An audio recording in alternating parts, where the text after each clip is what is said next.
Good evening and welcome to Rugby Borough Council's Planning Committee meeting this Wednesday the 18th of August 2021. My name is Councillor Ian Picker and I'm Chairman of this committee. The meeting is being web streamed to the public through the Council's YouTube channel, and councillors, if during the meeting you wish to speak, please use the push to talk button on the microphone in front of you. This will allow the camera to pan in your direction. Before we begin the formal agenda, I am obliged to read out the following fire notice: that there is no fire drill scheduled in the building this evening, and if the fire alarm sounds, please could I ask that you make your way out of the building, down the main staircase and out of the main doors of the town hall, and congregate at the entrance to Caldecott Park. An officer of the council will give instructions on when it is safe to return to the building. Moving on to the formal agenda, the first item of business is to approve the minutes of the meeting held on the 21st of July 2021.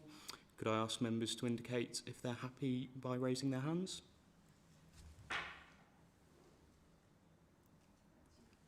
Thank you.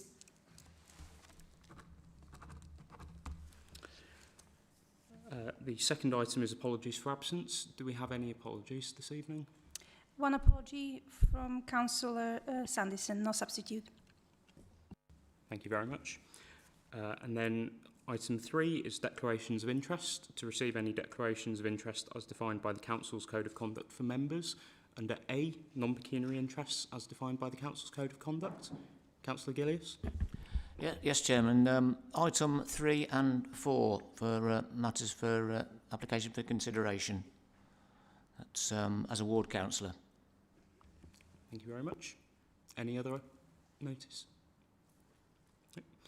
Any declarations under B, pecuniary interests as defined by the Council's Code of Conduct for councillors? No. And under Section 106 of the Local Government Finance Act 1992, non-payment of community charge or council tax. Very good. So we move on to item 4, which is applications for consideration. And the first application this evening is R20/0968, and that is being presented by Maxine Simmons. So over to you, Maxine. To Wolvie Campus, Leicester Road, Wolvie. It is an outline application with all matters reserved, aside from access into the site, for residential development up to 90 dwellings. Here you can see the red line boundary of the site and an aerial photo. You will note from the aerial photo you should be able to see the amount of tarmac and existing built development on the site. This is an industrial use that's historic, occupied by Galliford Try. Here are some views around the perimeter of the site. We have a view from along the eastern boundary. We have a view towards the southeast corner, towards the River Anchor. This view is towards Leicester Road from the application site itself. We have a northeast corner view and an eastern boundary view from the footpath, and the nearest heritage asset to the site is listed on the northern boundary adjacent called Three Roofs Cottages. The main thing to look at from this perspective is the significant tree screening around the site. Here is a further view from the adjacent local nature reserve towards the application site, a view from the public footpath off Leicester Road, a further view from Leicester Road looking past Three Roofs Cottages and the application site, and 2 internal views, one looking northwards towards the access and another looking south. The developers have taken a design approach around the constraints for this redevelopment and has had significant involvement with Wolvie Parish Council from an early stage, and also worked closely with officers with various pre-apps. This is an allocation in the local plan, so therefore we have had quite close involvement with it. Some of the constraints shown here show a central culvert, the trees around the perimeter, significant amount of tarmac areas, and it's also in close proximity to the flood zone. The main objective of constraints in terms of trees is to preserve as much as possible around the peripheries on the site. There will be some central tree loss due to needing to accommodate the residential, and this is an illustrative master plan as showing how the site could be developed, and the key concept is a central green corridor. That is going to act as open space together with green buffers around the perimeter. Here are two further views of the illustrative layout in terms of showing the road network and the arrangement of the two plots around the central green corridor. And the other picture is an artist's impression of what the development could look like. So the principle of the development has been established by allocating the land for housing in the local plan. Main rural settlements such as these allocations contribute to the 5-year housing land supply. The site has been determined that it is in a sustainable location, and the inspector into the local plan identified that the site was suitable for housing. So the key issues to consider are greenbelt issues, and in particular the exception to greenbelt development as part of paragraph 149G, the effect on openness, biodiversity and trees, landscaping and heritage. In terms of greenbelt, there are exceptions to greenbelt development as set out in paragraph 149G of the NPPF. Previously developed land is one such exception, provided that it does not cause substantial harm to the openness of the greenbelt, where the development would use previously developed land and contribute to meeting an identified affordable housing need. In this case, the site is previously developed land and 20% affordable housing is applicable. This corrects section 19, which suggested 30%. Therefore, the exception to greenbelt policy is engaged, so it's not considered this as inappropriate development. The issue to consider then is if the proposals cause substantial harm to the openness of the greenbelt. Now, if we look at openness, the volume of the proposed dwellings of the master plan is broadly in line with the volume of existing buildings on site. What you will have is a spreading and flattening of the volume over the previous tarmac area. Now, this means that the way the volume is arranged is different rather than being substantially harmful. As we said, the developed area is arranged in two plots with a central green corridor. The green corridor would increase openness internally compared with existing.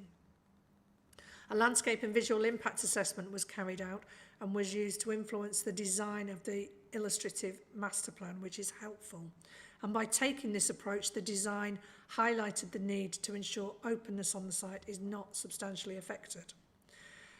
The boundary screening, by retaining as many trees as possible around the perimeter and supplementing the planting of those trees, means externally development is visible only from a limited number of viewpoints. Overall, the harm on openness is not considered to be substantial, and the change from industrial to residential is considered to be beneficial. Now, in terms of biodiversity in trees, paragraph 179B of the NPPF relates to the need for a net gain in biodiversity, and paragraph 131 relates to integrating trees into the scheme design. These paragraph numbers update the report as we've recently had a new NPPF. Whilst the master plan and landscaping is indicative and will be confirmed at reserved matters stage, we consider it compares well to the new NPPF, as trees are being identified as key features and the designs are built around them. There are ample opportunities to improve biodiversity with the central green corridor, which is controlled by conditions, and there are proposed to be a greater number of trees being reinstated to compensate for those trees in the centre of the site that need to be removed, also controlled by conditions. There is also a Section 106 contribution to the adjoining local wildlife site. So in terms of landscaping, the green buffer to the perimeter of the site, supplementary tree planting, especially to the eastern boundary, is considered beneficial.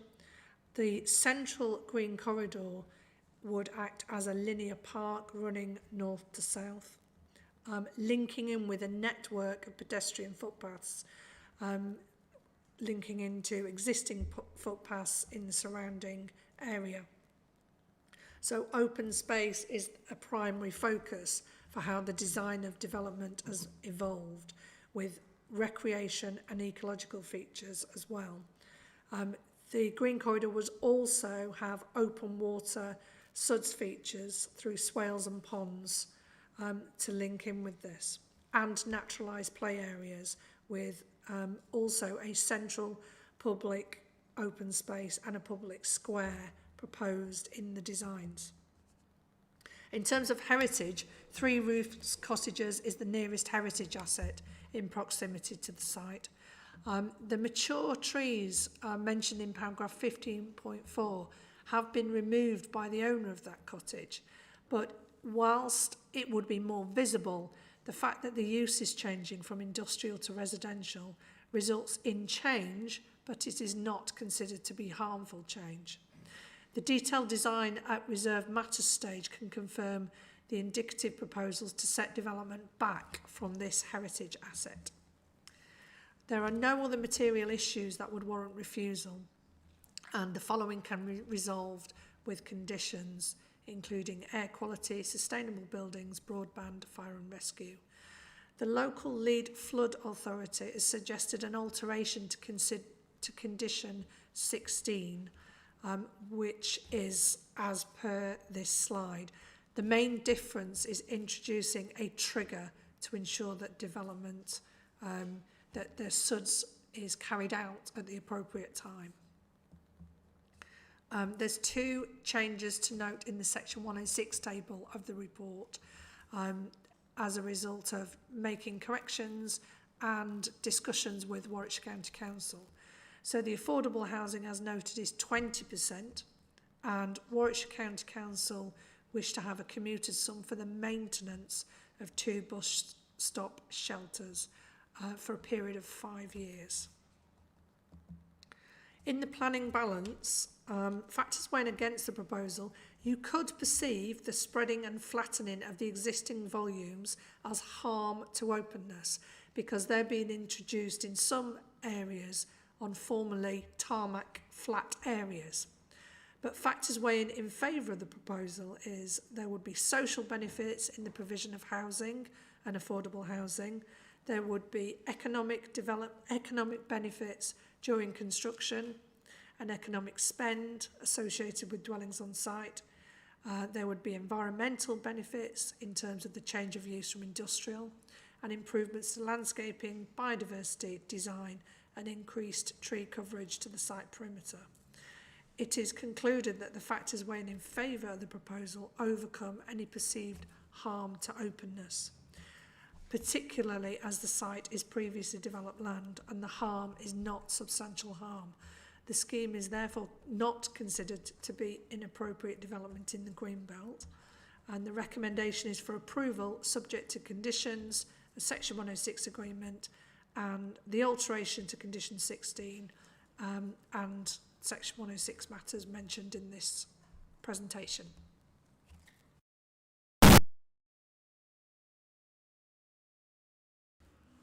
Thank you very much for that, Maxine. I think that was a very detailed presentation that gave us all the pertinent information on this particular application, and thank you for the work on getting it to this stage.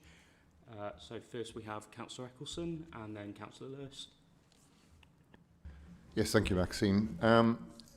Disappointing that it's classified as a brownfield site, because that, as we know, reduces the number of, or the requirement for social housing. So they're going to end up with what, approximately 18 out of 90, I think it is, isn't it? However, it seems that the it seems that the biodiversity issues have been addressed pretty well. It seems like you've had a good relationship, or there's been a good relationship with the potential developer, and it meets the requirements of the neighbourhood plan, the local plan, sorry, the neighbourhood plan, sorry. From that point of view, I think it's a good development, and I'd be happy to support the recommendation, subject to the recommendations, conditions, and informatives. Thank you very much, Councillor Eccleston. Councillor Lewis. Thank you, Chair. Yeah, it's good to see previously developed land being used for new housing. It may save some of the green fields that have otherwise been used. I did have a question about the affordable housing, and you've answered that really, because there are 3 places where it mentioned 30%, and then there's another place there were 18, which is 20%. So I think you've answered that by saying on previously developed land it's 20% rather than 30%. The other query I had was with the photographs you showed. The aerial photograph shows quite a lot of kind of previous development, but the ones you showed from ground level showed mostly kind of green fields and so on, without any indication of development being still there.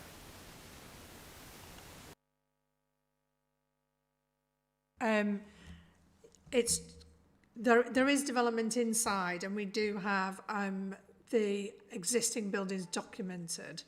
These pictures are from the landscape and visual impact assessment, so they were mainly looking at the issue of openness into the site, and it is very difficult to see when you're outside of the site. These 2 pictures of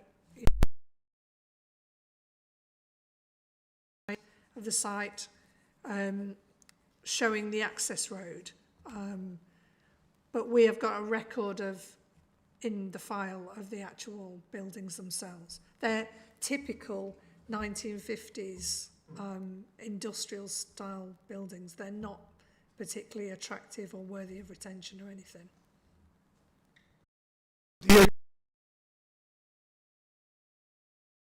Yes, the aerial photograph is a current one, yes. Thank you. Thank you, Councillor Lewis. Councillor Willis. Okay. Thank you, Chair. Looking at the report and the application, Greenbelt always an issue as such, but I think we're all agreed we need houses. The officer has told us the green space is being preserved as best it can. The site has been identified for development. It has the support of the parish council, and the neighbourhood plan would seem to align with that, albeit it's still at Reg 14 stage. So therefore, I will be happy to support the officer recommendation on this occasion. Okay. Thank you very much, Councillor Willis. Councillor Watson-Merritt. Thank you, Chair. Could the officer expand on the flooding that you mentioned very early in your description? Of course. So if I'm able to see the constraints plan, you can see that zone is the south of the site, and only the very southwest corner is in the flood zone. And what they're proposing to do is to not have any development in that location, which should be, if you can see it, in this location here. The other aspect of, they've worked very closely with the local lead flood authority to manage flooding inside the site, which is one of the reasons why they're opening up this culvert in this central area. And if I go to, if you have a look in this area where is there a green corridor, this is where there's going to be surface water treatment to deal with flooding, and also another area here where they want to deal with flooding in that location. They've also got some further what they call blue infrastructure features along this part of the site as well. And And this is specifically to deal with flooding inside the site in addition. So the local lead flood authority are happy that it's not going to flood anywhere else. They can have development there. It's this part here that's just going to be kept as open space in the flood zone itself. Thank you, Chair. I think that explains it well, because as it exists now, obviously it's been covered in concrete for many years, but we're going through some pretty dramatic climate change changes, so we've obviously taken that into consideration. Yeah. Thank you. Okay, so first we've got Councillor Gillies, then Councillor Rabin. Thanks, Chair. Yes, I've known this site since it began, well, many decades ago. You can tell by the grey hair, can't you? But it is clearly, ripe for development, and it has the support of the parish council, which is the key thing. Some of you might be involved in power distribution, and certainly Western Power are keen on promoting the use of solar panels, PV panels, and we'd like to think that could be included in the final scheme to keep costs down for the householders. I'm not quite sure whether we've had a seconder for approval, but I will second it if it hasn't. I believe Councillor Willis seconded it, but thank you for your comments. And just to build on the point you made about photovoltaic panels, you have referenced photovoltaic panels in the informative, but not in the conditions. Are we able to beef up that informative in any way, shape or form to encourage the developers as they're delivering these houses to look seriously at that opportunity? Yes, what I would suggest, Chair, is that we have a specific informative in relation to condition 31, which requires an energy statement, and we could specifically strongly encourage that as an additional informative to condition 31. Okay, well, I'm happy to move that as an amendment and delegate you to draft the exact wording. Okay. So, on to Councillor Rabin next. Thank you, Chair. My question is simply, which schools have been identified as the ones that would be most affected by the development? Through you, Chair. There is a primary school in Wolvey that the Warwickshire County Council Education Department have actually asked for no contribution for the school. They believe they can accommodate the children as a result of this development. And they have asked, I don't know off the top of my head, can't remember which secondary school would be affected, but there was also no contribution towards the nearest secondary school. I don't know whether Richard could help, which is the nearest secondary school to here. Yes, through you, Chair, I'm not 100%, but I suspect it's either Avon Valley or Bilton, because it's possibly Avon Valley because it's to the north of the town, and Wolvey is as well. We obviously can check that obviously online if you about their catchment areas, but I suspect it's one of those secondary schools, possibly Avon Valley. Thank you. It's worth noting that Avon Valley is oversubscribed already. Thank you for that, Councillor Rabin. Are there any other comments? Councillor Gillies? Just one further comment, Chair, and that is, of course, when the final layout of the buildings are actually put onto the plan, if we're going to make use of solar PV, the roof elevations need to be facing in a certain direction to gain maximum potential of that. We do, of course, need a seconder for the proposed informative.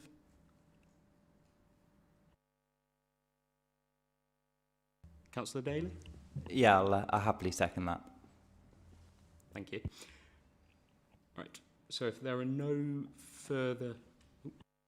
Richard? Yeah, thank you, Chair. Just for a point of reference, coming back on Councillor Rabin's point, the secondary school would appear to be in the catchment area of Nicholas Chamberlain. in Bedworth for Wolvie. Sorry, could you just repeat that, please, Richard? I didn't quite... Looking at Warwickshire County Council's website, it would appear that the catchment area for the secondary school for Wolvie is Nicholas Chamberlain, which is at Bedworth, which is obviously in the Neaton and Bedworth borough. Okay, thank you. But it's worth noting, obviously, that the traditional catchment areas really no longer apply because most secondary schools especially will, in an area, are able to, if they are able to, take applications from outside of their traditional catchment area. So really it's about the schools that are likely to be affected, and if Avon Valley is one of them, it resides in my ward. I know that there are significant pressures on Avon Valley already. Okay, thank you for that. Councillor Lewis. Thank you, Chair. I've just got a question. Having seen some of the drawings that have been put up showing the drainage arrangements, it shows some swales where the water is going to be retained and then discharged at a controlled rate. Do we know how deep the water is going to be in those swales, and will there be any precautions because you've got domestic housing close to it and children playing and so on? Through you, Chair, when we've had developments like this before, often at the detailed matters stage, you can have some low-level fencing around those areas to protect against the youngest children. Usually you can design it in a way that's attractive, but also has a safety feature around it for that purpose, so you don't get little kids falling in. The details will be subject to a condition requiring a surface water drainage scheme, and all the details will be sorted out at reserved matters stage for that. But it can include protective fencing. Another way of doing it is landscaping as well around the edges. Thank you very much. Okay, thank you very much. So if there are no further comments or questions, because an amendment has been moved and seconded, I'm just going to ask our Legal Services Officer to clarify the process now. Thank you, Chair. Just to confirm, we'll vote on the amended resolution first. So that's with the additional informative in relation to the photovoltaic panels and the energy statement. And if that passes, then that's it. If that doesn't pass for any reason, we will go back to the original resolution and vote on that. Thank you. Okay, so if everyone's happy, could I have a show of hands for those in favour of the motion as amended?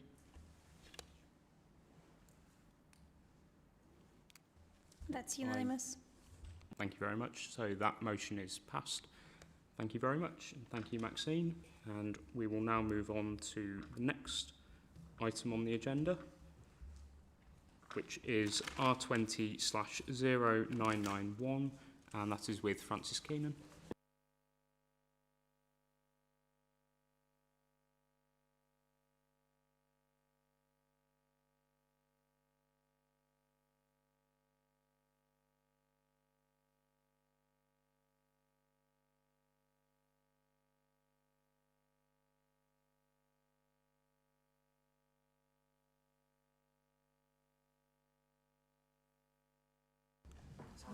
IT, could we just adjourn for a moment whilst we get the IT sorted, please?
Thank you, Chair. This is a planning application R200991 for the former railway bridge known as Bridge 22, which is over the A423 adjacent to Old Station Yard Industrial Estate in Marton. As you can see here, I've just included an aerial map. The bridge under consideration in this application is Bridge 22, which is in the red circle, and then councillors will remember Bridge 24, which we considered at last planning committee. The next 3 or 4 slides are just for you to note in terms of the bridges that are included in the whole of the lifeline scheme. There are 15 bridges included in Rugby Borough Council's boundary. There are 9 bridges in Stratford-upon-Avon, with 1 that borders Warwick boundary. There are 4 bridges in Warwick District Council, with 1 bordering Stratford. 2 bridges that are controlled by Warwickshire County Council. And along the whole of the lifeline, 3 bridges in total will be impacted. 1 we've already considered, which was Bridge 24, which is at last planning committee. Bridge 22, which is under consideration today, and Bridge 29, which falls outside of the borough in Warwick. So as you can see here, these are the bridges under consideration, the red and the yellow circles again. We also have Marton up here in Birdingbury. Get the laser pointer out, there we go. This then carries on all the way up to Rugby. So as you can see here, the large body of water of Draycott, Bolton, Frankton over here. This then continues up again. So we've got Lawford and Corston. Many of you might, drive along the main road and actually see bridges to the right-hand side as you drive up. And then it continues all the way through right until we get to kind of the town centre and the new Bilton area. So the next 3 slides, I believe, are just a collection of photos. So we've got a view looking towards Marton along the A423, the entrance to the old station yard just here. This is the 3-span brick bridge itself. We've got 2 photos on the top of the bridge. So this is actually looking down the Lias line, so obviously what will become the walking and cycling route. And this is looking back towards the old station yard. These are 3 photos of the bridge itself. I've just tried to give you a bit more of a up-close image so you can slightly see, the bricks that have been dislodged or fallen out due to bridge strikes, as I've mentioned in my officer report, and some slight kind of cracking that goes up here. The next 2 slides are a before and after, which I hope is a helpful reference for councillors. The bridge we originally got submitted as part of the planning application, I think, is very utilitarian, it's very basic, there isn't a lot of character or design to it, and it's not something that was originally supported by the council. We made that very clear at the offset of the application. As we've gone on through many months of discussions, we've come up with this design. So we now have a nice curvature of the bridge. We've also included signs, as you can see there, so which obviously mention its proposed use. So you've got the cycling, the walking, the access for the disabled and the horse riding, but then it also pays homage to its original use. So the signs of entry into Marton, it's obviously on the south of the borough as you drive up from Stratford. So it's an entrance into the borough itself, so that's why the Marton sign will be there. And then you've got the Rugby and Leamington kind of railway signs. Those that have obviously taken note of the officer report will have seen me included a little photo of the colours.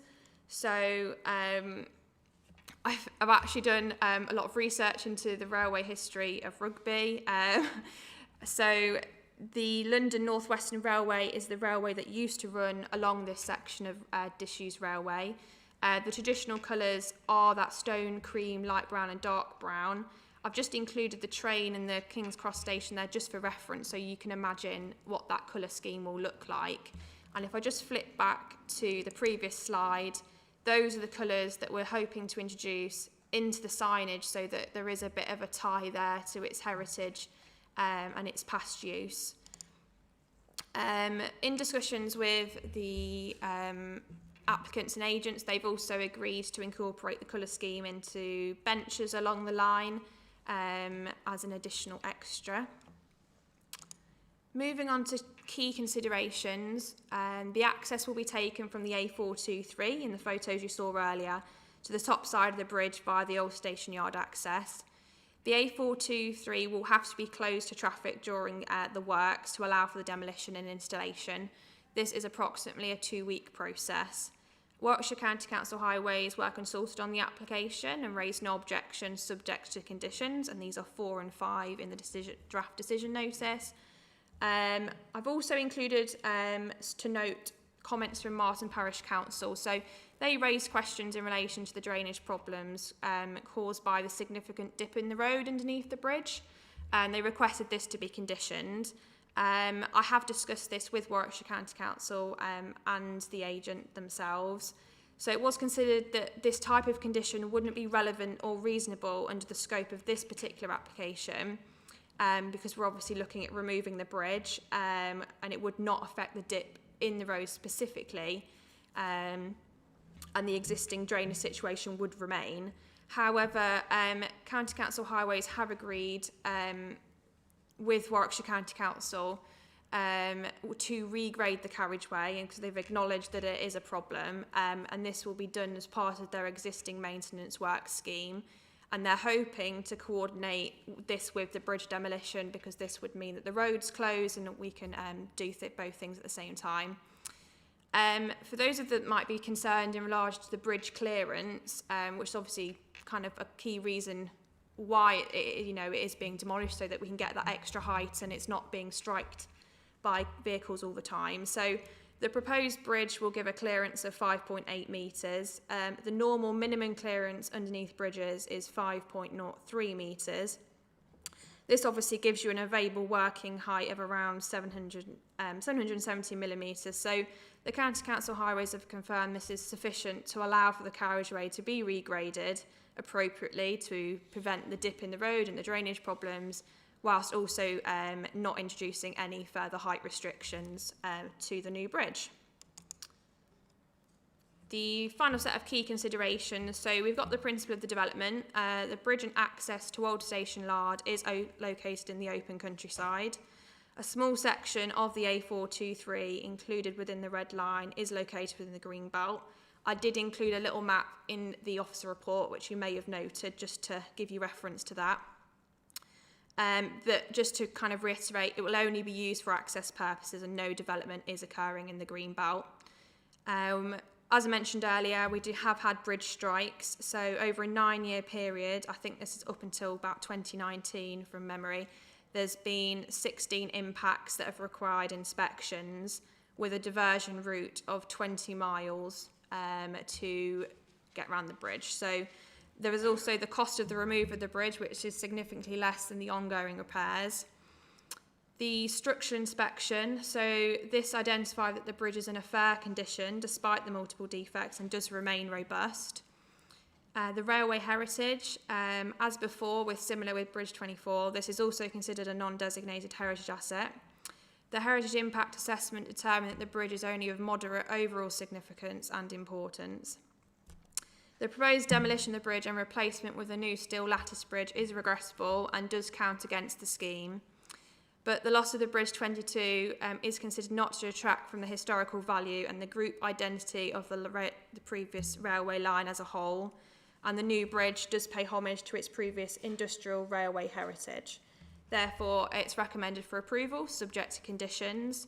I do have a slight amendment to my officer report. I think I've dealt with bridges too much, so in the planning history, this should reference the previous bridge application for Bridge 24. So it's a slight amendment to the reference number and a reference to the number of the bridge. Thank you.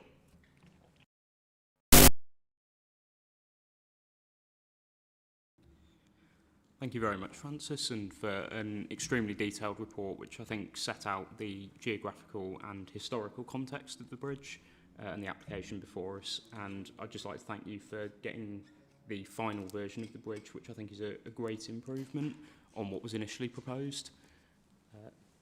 Do I have any speakers for this one? Okay, so Councillor Eccleston first, then Councillor Lewis, then Councillor Wabin, then Councillor Watson-Merritt. Just, it's rather unfortunate that any old brick structure like this has to go, but as you said, it's not a great heritage, of great heritage value to us. However, one thing that I've been involved in recently, and I didn't see it on the proposal. I've been working with Highways England recently on suicides on road bridges, particularly on motorways.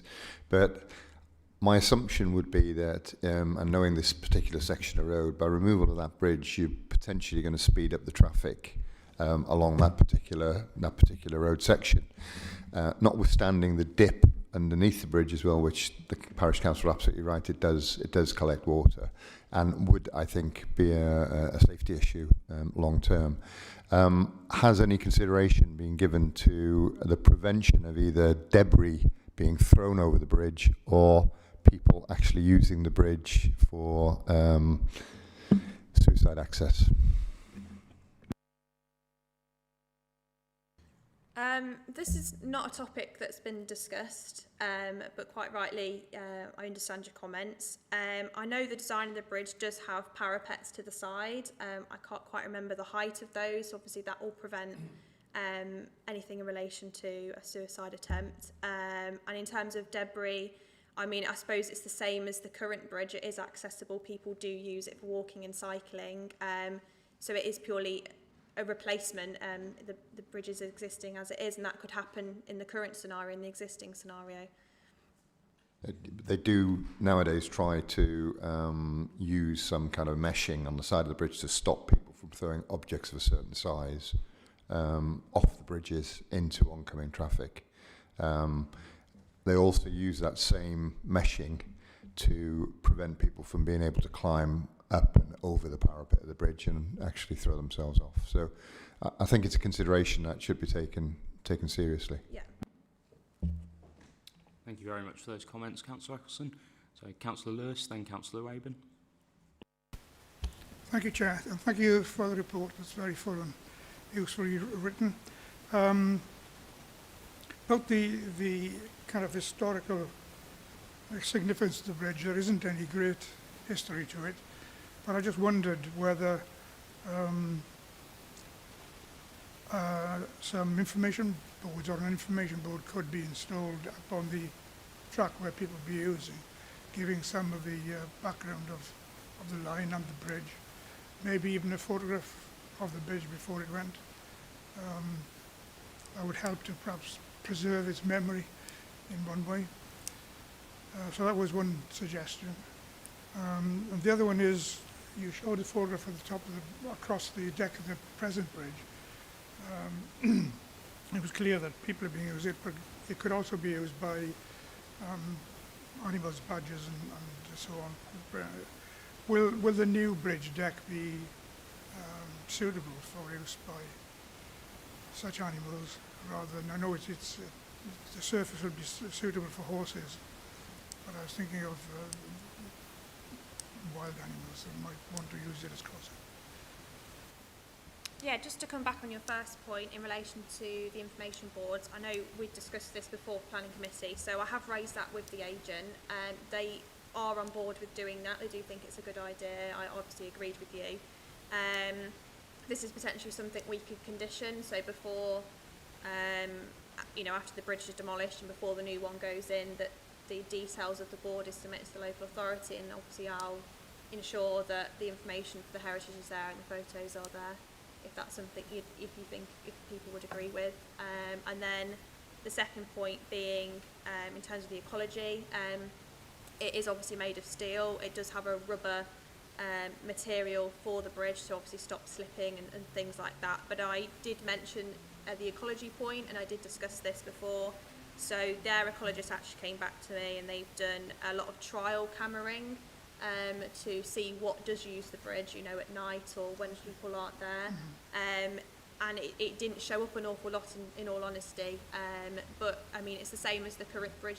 That was a disused railway, and that's just overgrown with time. So you are replacing a bridge for a bridge. So hopefully that access is still available for animals and such like to move across it. Okay, thank you. Can I just say one other thing? I think the new bridge is a very elegant design, and it's fitting, and it's clear from an engineering point of view and aesthetic. Just replacing one arch is not on, which is clear in the report, I think. So if you take one arch out, then it makes the rest of the bridge unstable. It wouldn't look very good. So I think the new bridge would be a good advantage, and I'm prepared to oppose it all. If no one has. Councillor Lewis, can I ask if you're proposing the motion that's before us, or if you're proposing an amendment in respect to the will it need Heritage an Board? amendment for the information board? Yeah. Well, I propose that as an amendment. Yes. Yeah, that. Okay. Thank you very much. Councillor Raven. Thank you, Chair, and I'll second that amendment. My question was relating to the existing construction of the bridge. Is the new bridge going to use any part of the old bridge, in other words, the piers, or is the bridge being totally demolished with new piers being added? So it is being fully demolished. The piers are also being removed. All three arches will be going, and it's the parapets on either side for the bridge to sit on are being remained. Councillor Watson-Merritt. Thank you, Chair. Just looking back at the history of that road and the bridge, took me back to an article written by Ron Ravenhall, a previous late councillor in this Rugby Borough. He called for a package of safety measures 20 years ago for dealing with ongoing fatally dangerous stretch of road where the speed limit or the restriction then was 50 miles per hour. And as you approach that bridge, there are open sweeping bends. And obviously over the years, there have been so many fatal consequences when judgments needed in taking you down at the speed towards that bridge were not made by young people. And in fact, local people told me of the loss of 4 young lives in one accident on a night. And those young farmers, so that, you know, there's some tragic consequences. This bridge is in need of a dire, upgrade. It's long overdue. Councillor Ravenhall was talking about urgent measures 20 years ago. So I think it is, the funding is there from SaskTrans. It is something we really need to take up, and as a council, we should be so grateful for the amount of work put in to get it to this level and to put that through. I think we owe that village and all the local community a real strong consideration for demolishing and creating something much more beautiful for that village. Thank you, Chair. Thank you very much, Councillor. So moving on, we have Councillor Gillius, then Councillor Daly, then Councillor Sevastova. Well, Chairman, I've already found myself in a minority. But could I say I did take the trouble of going out and doing a site visit on this bridge. I did quite a good walk around it because I've passed under it many, many, many times over the years. And first of all, I want to put on record, I want to pay homage to the guys that built that, because they've got some special skills that we'll never see again. And unfortunately, all that they've built will be ending up in a skip or rubble underneath a new building somewhere. So I'd like to put that on record that they got great skills. Fantastic. But when I did have a look round, I saw that some of the repair work was less than substandard. It was very, very, very poor quality workmanship. A real person that knew how to do the repair work that's necessary would be ashamed of some of the quality of work. And that may well have contributed to the further deterioration of the bridge. So certainly I'm not going to vote against this, but I just want to make it clear that any bridges that we have got in our ownership or on our patch, we're going to make sure that they move up a little bit.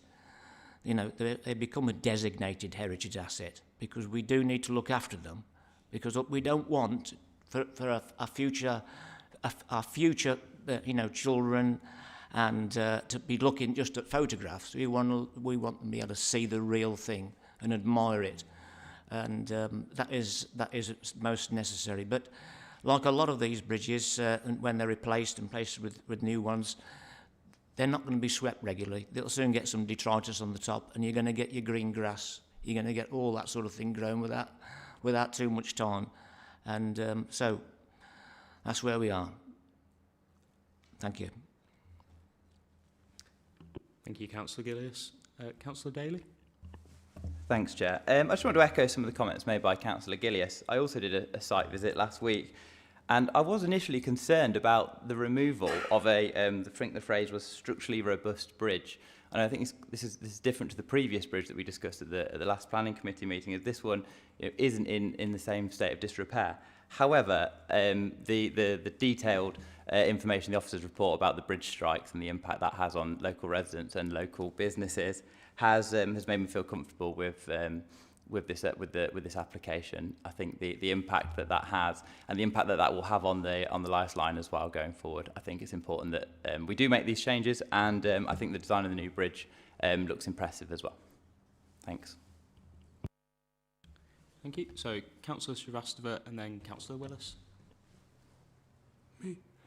Thank you, Mr. Chair. I think it's very good. It's very sad to lose the historical importance. The time it was built must have a different time, different stage, and the people must have worked pretty hard in those days. The point has already been made, but we have to see, due to safety reasons, we have to change. Coming back to the dip in the road, I know this is not changing, new development is not going to change it, but any safety issues for the public, because the environment is changing, more flood we are getting, so any situation on the public safety issues due to the dip, due to the flood or something? I've not been made aware of any particular public safety issues that have occurred. The parish obviously, live in the area, and they've made it aware, and Warwickshire County Council are clearly aware as well. So hopefully that's going to get resolved as part of as a subsequence of this application. Okay, thank you. Hope for the best. Thank you. Councillor Willis. Thank you, Chair. Earlier today, ladies and gentlemen, I travelled through Warwickshire, Northamptonshire, Leicestershire, Suffolk and Norfolk, and saw many similar examples to the bridge we're talking about this evening. Long may they be preserved. On my way in this evening, I travelled under Bridge 291 and Bridge 295, Church Lawford at 12'3", and Woolston at 15'3". But that has the benefit of trains going over it. So however many times it's impacted, it's unlikely to be demolished until the trains go away. Perhaps that may happen with new trains coming forward in HS2 and new bridges being built. Are we really promoting the bridge that we see on the Western Relief Road in the design and access statement over repairing? This is a bridge of moderate heritage, or moderate importance in terms of heritage. I drove under it last week and we were slowed down. I was behind a tall vehicle that had to move to the centre of the road, and everybody had to stop each side to get it through, as indeed they do in Woolston, as indeed they do in Church Lawford. I really do think, ladies and gentlemen, we should be doing more to preserve these assets, and I wholly agree with Councillor Gillies in terms of skills that we will never see again. We see new skills. I saw them on the A14 today. Some stunning bridge work. And that, again, in years to come will be, wow. In the future will be talked about as we'll never see their like again. I just plead, this is the second planning committee in a row that we're looking potentially to lose a bridge. I think railway bridges have 28. If we lose one at every planning committee, that's not many years left in terms of those bridges. Thank you. Yeah, I hear your point. I can confirm this is the only two applications for bridges that are due to be demolished. I'm not aware of any that are currently involved in Sustrans and Railway Pass and part of that lifeline. Thank you. Thank you very much. And I agree with the comments made by others that it is unfortunate that as part of what is undoubtedly an excellent wider scheme, 2 of the 3 bridges that are affected are within our borough. I have heard the comments from councillors regarding heritage schemes, and I think Councillor Sanderson made a similar comment last month, and those will be being picked up in due course. Are there any further speakers on this application? Okay, so, yep, Councillor Gillies. Just to make one further comment, I know it was mentioned about accidents on the road, and I want to, well, this is a particular example. Another example is the railway bridge near Woolston, Bretford. And I've driven onto that bridge literally thousands of times before there was any road markings on the road. And then, when I noted that they'd put road markings on the road for high vehicles to drive in the centre of the road, what we find is that all vehicles start driving in the centre of the road, cars as well. And that has contributed to more accidents than if they'd have left the markings off the road. Because quite clearly you can quite easily pass under the bridge near Bretford, 2 cars abreast, quite easily. I always used to be able to. But that is something that wants raising with the counties, that are the markings on the road actually contributing to more accidents? You know, that's something to bear in mind. But one other item I just want to say, I do actually work with 2, they should be well past their retirement age now. They're excellent restorers of buildings, know how to use a trowel and mix up mortars. If they were given a free hand on restoring that bridge, I can tell you within a couple of years you wouldn't be able to tell what bits would be restored or not. That is the quality of, but that sort of skills are now going. So I'm Councillor Willis there. Councillor Daly. Can I just ask a really quick question to Francis about Councillor Lewis's amendment? Do you foresee any issues with the information boards? Like, will there be any delay to the project, or is it something that the people behind this will be happy to do? All I can say is that I raised the comment with them today and they were fully supportive of it. The way the condition I'm proposing for it to be worded allows for the demolition, so at least they can, get on with the work, and then it will just be the craning in of the new bridge. So before that happens, I'll approve it. Thank you very much.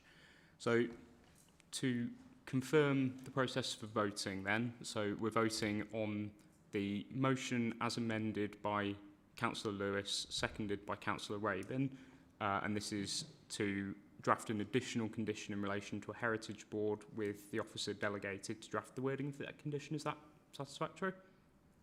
Okay. So all those in favour of that motion?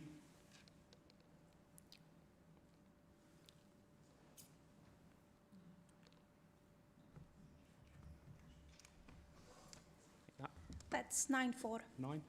Those against? That's none. None against. Any abstentions?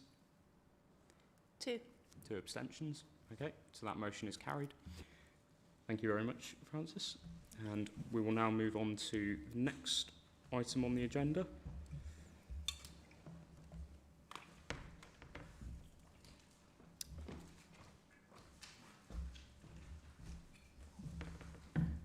This is R21/0501, and this is with Nathan Loud.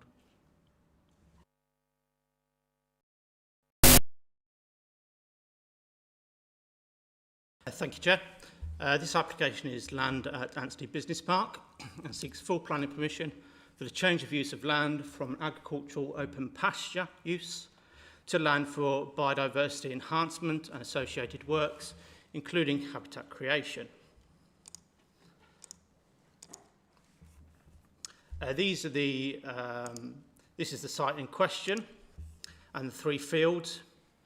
These are just to the north of the actual buildings at Anstey Park, and this is the central boulevard which runs into Anstey Business Park itself. You have field 1 here, which is relatively flat and in flood zone 3. Moving up to field 2, this is separated by field 1 by a hedgerow, again relatively flat and within flood zone 2 and 3. And then you have the 3rd and final field, which slightly raises from the southwest corner to the northeast, and this is in flood zone 1. These are just a few photos, fairly typical pastoral fields. And this is the proposed layout. So the proposed works include the creation of species-rich meadow habitats, creation of wetland habitats, enhancement to the Withy-Brook watercourse, extensive woodland and shrub thicket planting, and faunal enhancements. Just to summarise the proposal and the recommendation, it's considered that the proposal is an appropriate form of development within the Greenbelt. It's a key enabler for the nearby Prospero Anstey development. There are clear ecological and environmental benefits. It will integrate positively within the local landscape. It complies with the development plan, and as a result, the conclusion is that the proposal constitutes a sustainable form of development, and the recommendation is for approval, subject to conditions as contained within the agenda. Thank you, Chair.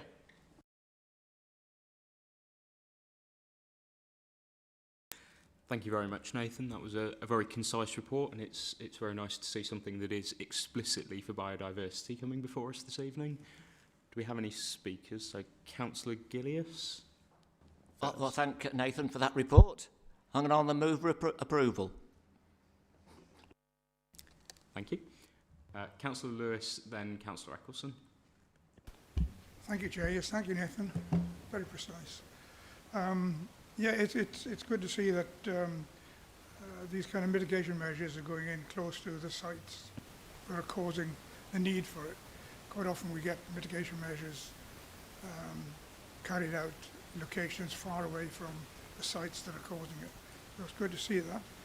And I'm quite happy to second Councillor Gillius's proposal. Thank you. Councillor Shrivastava. Thank you very much. I was going to second it. Sorry. I was just going to second it. He seconded already. Thank you. Okay, so that has been moved for approval by Councillor Gillius and seconded by Councillor Lewis. If there are no further comments, all those in favour? I think that's the fastest unanimous decision I've ever seen. Perfect. Okay, so we now come to the final application this evening, and this is R21/0525, and this is again with Nathan. So over to you, Nathan.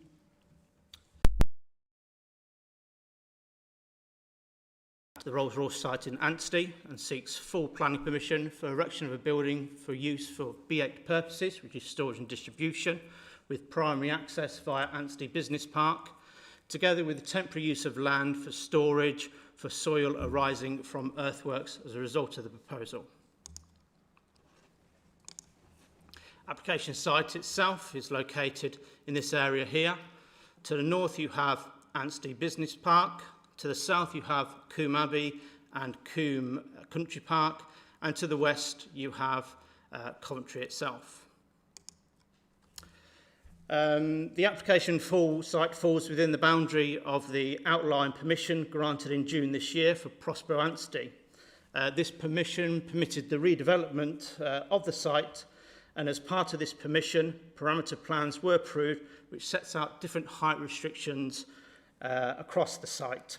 And the area where this application site sits, the height restrictions is set at 18 metres within the parameter plans. This is the approved parameter plans here, and this is where the application site will situate.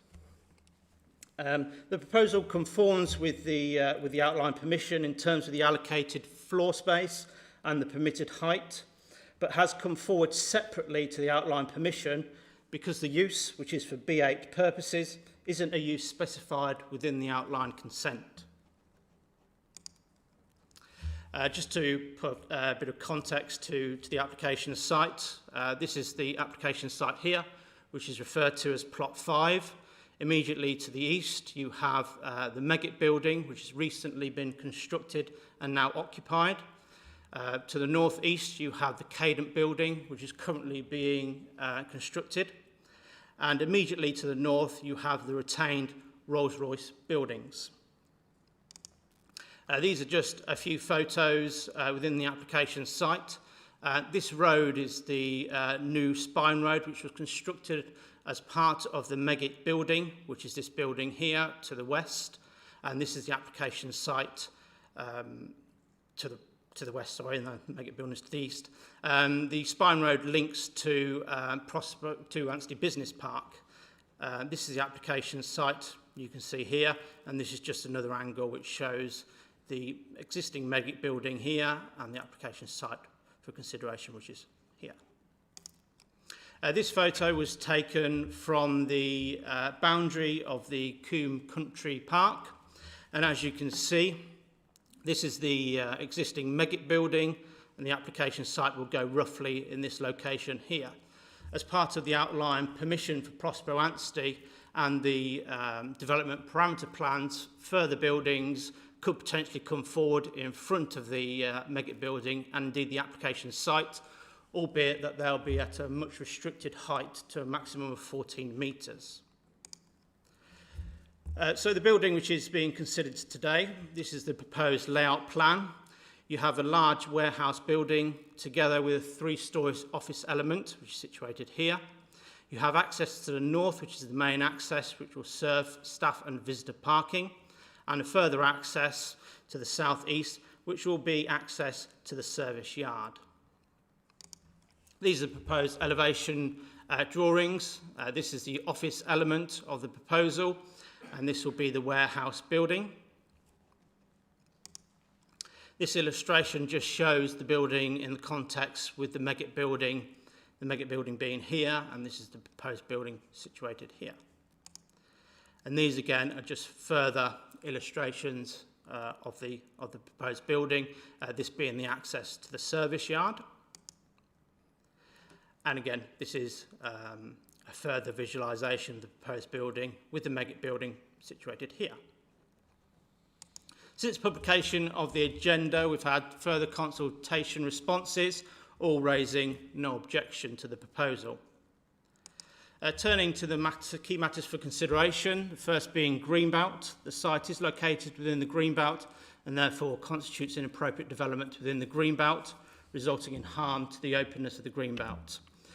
Furthermore, it will cause limited and moderate harm to 2 of the 4 purposes of including land within the Greenbelt. This harm carries substantial weight against the proposal. However, the NPPF is clear that in the case of inappropriate development in the Greenbelt, these should not be approved except in very special circumstances. The application site, as previously mentioned, falls within the boundary of the outline permission and conforms with the development and landscape parameters approved for the outline application. As such, the outline application essentially provides a fallback position for a size of building such as this proposed to be constructed in this location. With regards to the principle of development and employment development on this site is allocated within the local plan as an existing strategically significant employment site, and therefore redevelopment for employment use is considered acceptable. Furthermore, the proposal will help meet the needs for employment land within the borough. With regards to economic growth, the proposal will result in substantial investment in the borough and the wider region. It will result in new direct and indirect jobs and up to 111 employees. It will capitalise and build on the success of Anstey Business Park, and it will support the construction of jobs and businesses. With regards to landscape and visual impact, the proposal will result in development on an area of land which is currently open grass with scattered trees. It will result in the continuation of the redevelopment of the Rolls-Royce site. In order to create a large single-level platform for the proposed building, it would be necessary to undertake cut and fill earthworks across the site. The soil arising from these earthworks will be temporarily stored on an area of land immediately to the west of the plot 5 in this location here, and further details of this will be subject to conditions. The maximum height of this proposed building is just over 17 metres. In order to mitigate the landscape and visual impact of the proposed development, the scheme includes on-plot landscaping, and it also includes more strategic landscape planting, which includes a 14 and 20 metre wide landscape buffer, which will run along the south and southwest perimeter of the wider Prosper Anstey site, linking to the ancient woodland, which you will see in coloured brown on this plan here. With regards to its impact, the building will be readily visible from the surrounding highways, footpaths and residential dwellings.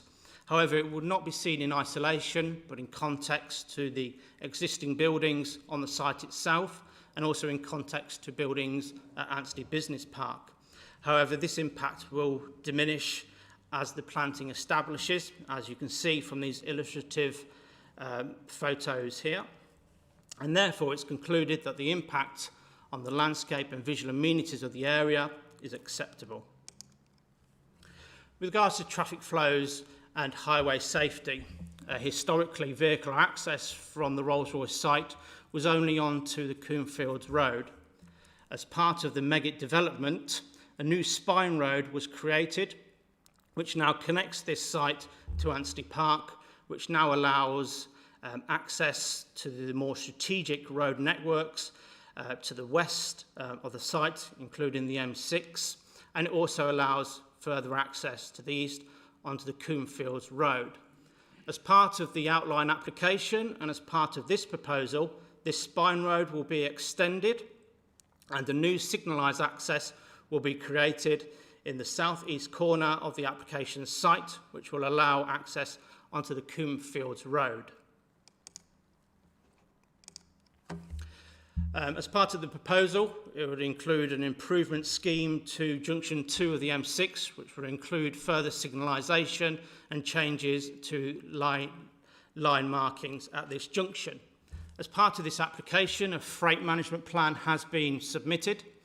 This will be managed and monitored by a transport steering group, which is to be set up as part of the proposal and also the outline permission for Prosper Anstey.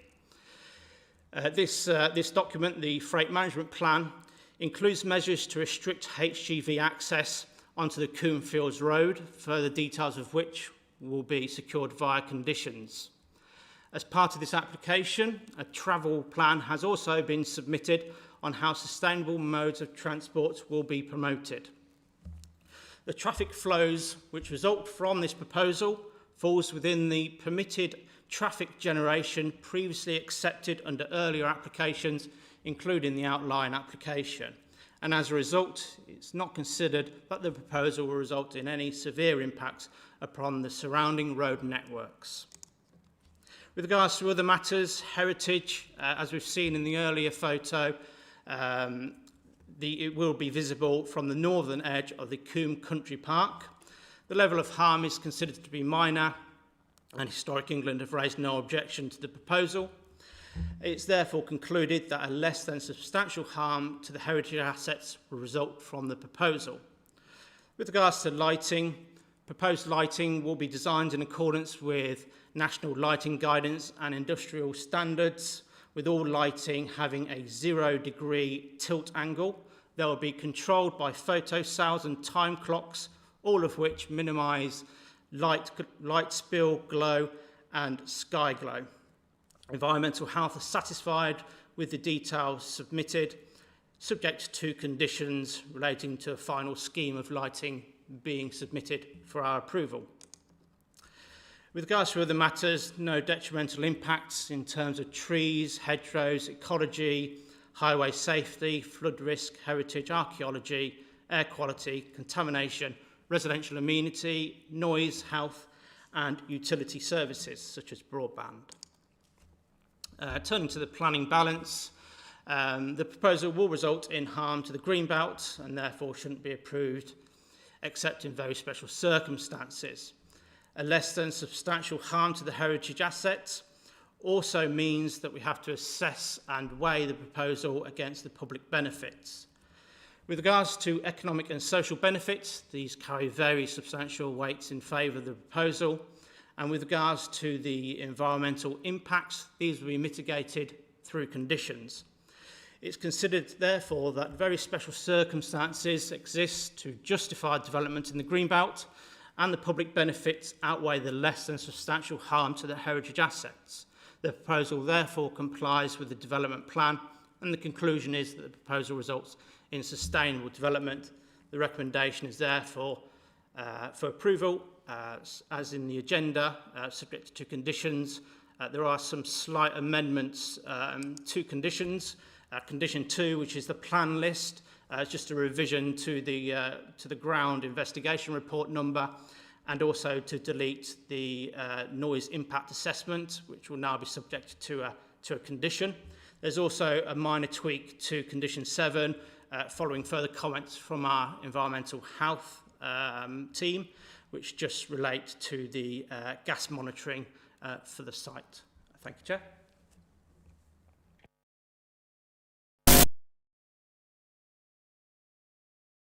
A very detailed presentation, I think, sums up all the relevant points that we need to consider. I was particularly pleased to note paragraph 25.12 of the report, which details the solar panel provision to be provided as part of the broader environmental work on this site. Do we have any speakers on this particular item? Councillor Gillies. Thanks to the officer for that report. That's very, very good indeed. I know that Coomfields Parish Council had raised a number of concerns. One of them was about the new junction with Coomfields Road, Pilot Way and Peter Hall Lane, about getting agricultural vehicles through, because there's a minimum track for those to go through. So I think it's a 5 metre minimum, because they've got a right of way apparently to get from all aspects of their land. Has that been addressed? Through you, Chair. The final details of that junction access and arrangement will be secured via conditions as part of this proposal, and also as a result of the wider outline application, same conditions are imposed with regards to the detailed design of that junction. Okay. I have noticed that since that Anstey Park has been, built out, we're finding a lot of traffic, certainly motor cars, accessing Peter Hall Lane and Smeaton Lane, and they are only lanes, but there seem to be getting flows like motorways going through there on occasion. So it'd be good if we could restrict that somehow, whether we could, have an informative somehow that'll go through a certain route, probably down Coomfields Road, and access the Brinklow Road, rather than going through that lane. So it's really not suitable for heavy flows of traffic. Through you, Chair. Obviously, as a result of this proposal, inevitably there'll be a number of employers and employees using the rural lanes. But ultimately, the most strategic and direct access will be through Anstey Business Park, where the majority of the traffic will be coming to and from. Certainly, we can look, if it pleases, to put some sort of informative on to see if they can look at putting any restrictions. Certainly, within the site itself, some sort of signage to direct the majority of the traffic out through Anstey Business Park. Thanks for that, Chair.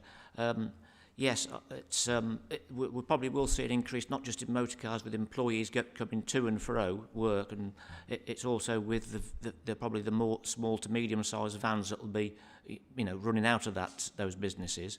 But the one good thing is that just along Smeaton Lane, guess what we've got? We've got a low bridge. Great, isn't it? Because that'll stop all the high vehicles. So, can I ask if you want to move an informative as discussed, or if you're waiting for now? Yes, I would like to move that, please. Okay, thank you. Councillor Brown. Yes, thank you. Thank you for the presentation. You mentioned prospective employment.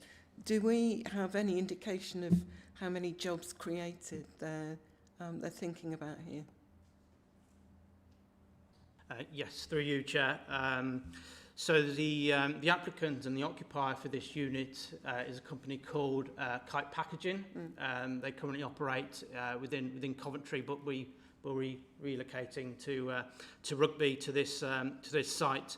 The number of employees will be 211 employees. Additional? No, not additional. That's how much employees that they have at the moment. But obviously their existing business is within Coventry at the moment, but they will obviously be relocating to our borough. Thank you. Any additional speakers on this one? No? Okay, I mean, personally, I think that this is a good opportunity for Rugby. We are building on the existing successes that the officer referred to at Anstey Business Park and the variety of different businesses we have at that site. So I am happy to second the motion put forward by Councillor Gillies. If there's no further comments, then we'll move on to the vote. Okay. So again, we're voting on the motion as amended to attach an additional informative as outlined by Councillor Gillies with authority delegated to the officer to draft the final wording. All those in favour?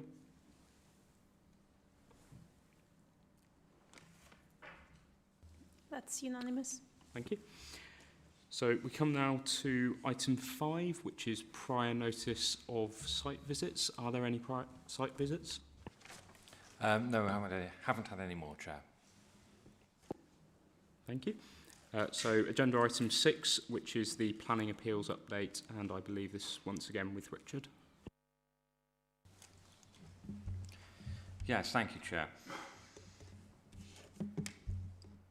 In terms of the planning appeals update that is in front of members in the agenda, the first section deals with appeals that we have been received relatively recently. That would relate to Woolston allotments on Stretton Road in Woolston. That appeal has been allowed and costs awarded. The second part is then about a continuation of that, about 2 other appeals that we have had. Both of these are enforcement ones. That was with regard to Stave Hall at Monks Kirby. The notice was varied there for compliance. So while the notice says it was upheld, so basically the inspector agreed with the local planning authority on serving the enforcement notice and have upheld the serving of that enforcement notice, they have extended the period of compliance from 3 to 6 months. With regard to the Broadwell Turn one, that is a split decision. The inspectorate are allowed to do split decisions on planning sort of applications or enforcement notices in this particular case, and basically the agricultural barn could stay but the house could not, and there's a period of compliance for that as well.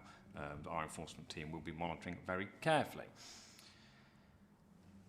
Then with regard to current pending appeals, the next section is obviously 4 on the first page there on Appendix B on page 114.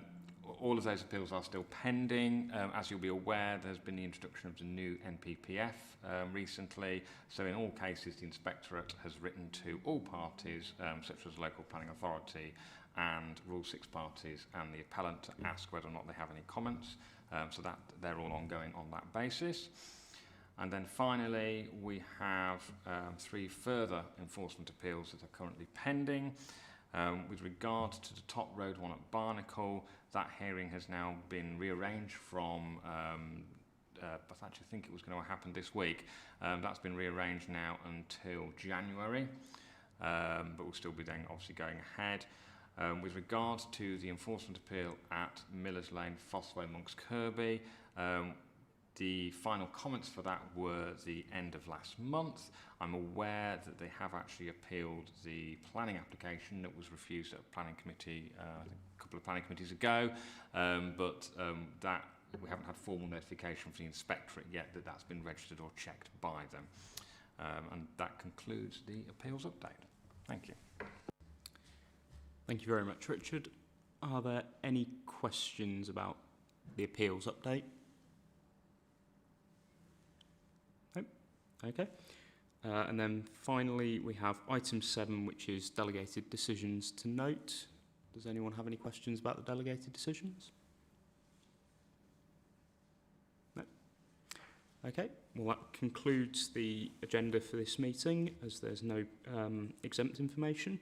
So thank you everyone for your attendance. Thank you to officers for their presentations, and IT, if you could stop the live stream please.